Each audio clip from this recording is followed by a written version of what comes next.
Okay, day 51. So I just want to start this chapter, this video, by reading chapter 49 of the Book of Lies. And it's the 51st chapter of the book. It's called Water Blossoms. 7 are the veils of the dancing girl in the harem of it. 7 are the names, and 7 are the lamps beside her bed. 7 eunuchs guard her with drawn swords. No man may come nigh unto her. In her wine cup are the 7 streams of the blood of the 7 spirits of God. 7 are the heads of the beast whereon she rideth. The head of an angel, the head of a saint, the head of a poet, the head of an adulterous woman, the head of a man of valour, the head of a satyr, and the head of a lion serpent.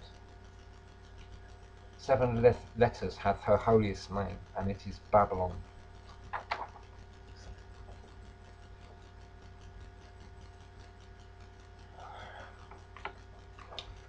This is the seal upon the ring that is on the forefinger of it, and it is the seal upon the tombs of them whom she hath slain. Here is wisdom.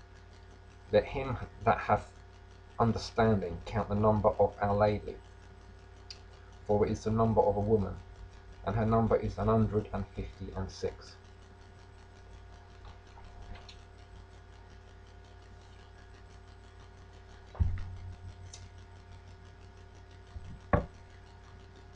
So, like, Erishkigal, the realm, the goddess of the underworld.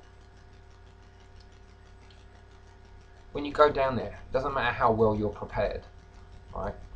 She might toy with you for a little while, but she's gonna like nail you to the post.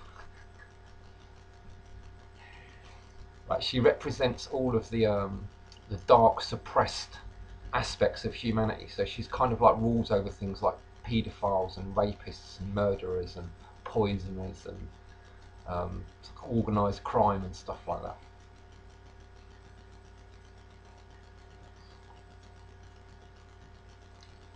So her aspect in hell is, when you go there, will be quite terrifying, most likely. And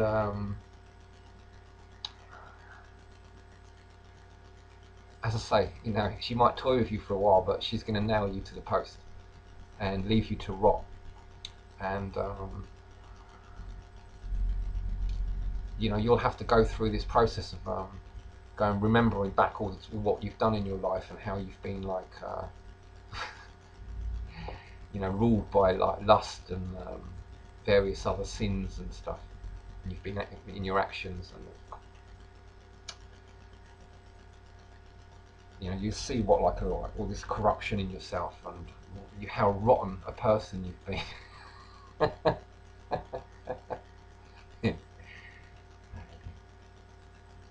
And all this sort of like rot will just sort of like eventually fall away from you and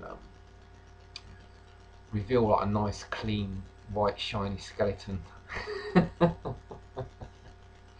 which kind of connects with like Capricorn and the bones, the skeleton.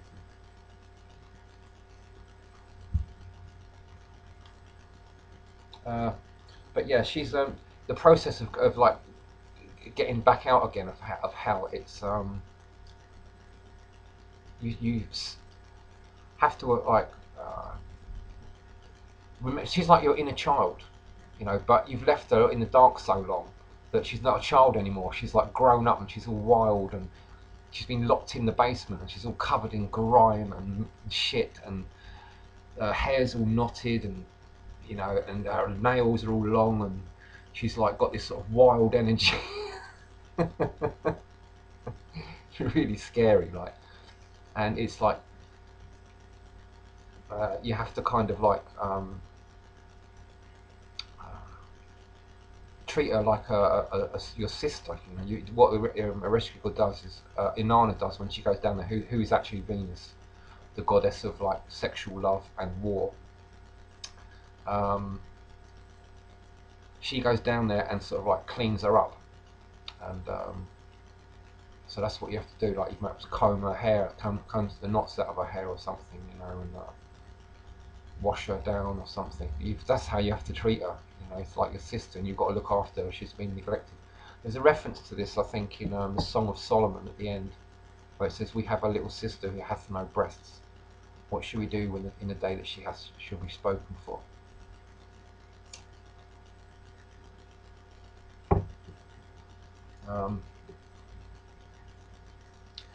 Her aspect has been changed into Greek, into Eris, like the goddess of discord. Um, Discord is something that's really important in life because it's all things are essentially the same. She's not a discord aspect. She's all the negative stuff that's been repressed. So she creates this discordance. But that's partly a way of understanding life, I think. I think I'm just gonna like close this down anyway.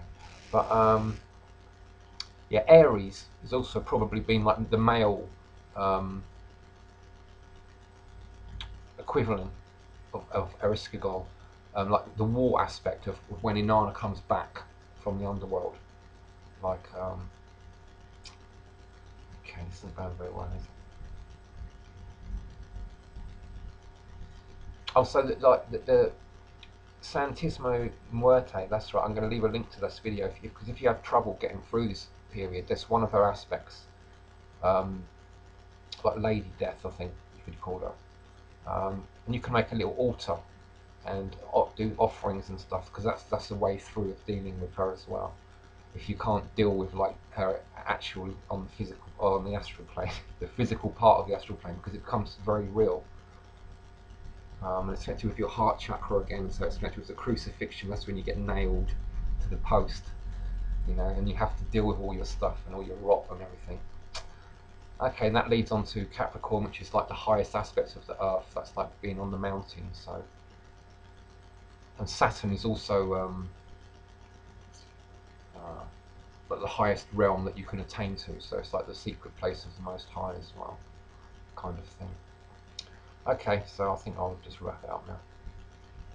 But am I? Or will I? Ah dear. Okay, so we're still in hell. It's hopefully we're pretty much at home there now, and we're kind of like reluctant to leave, you know, and we're going to have to say our goodbyes and farewells and like maybe shed a few tears, and then off we're going to have to go back up the rest of the tree into the mental plane in 10 days' time, which was going to be more fun.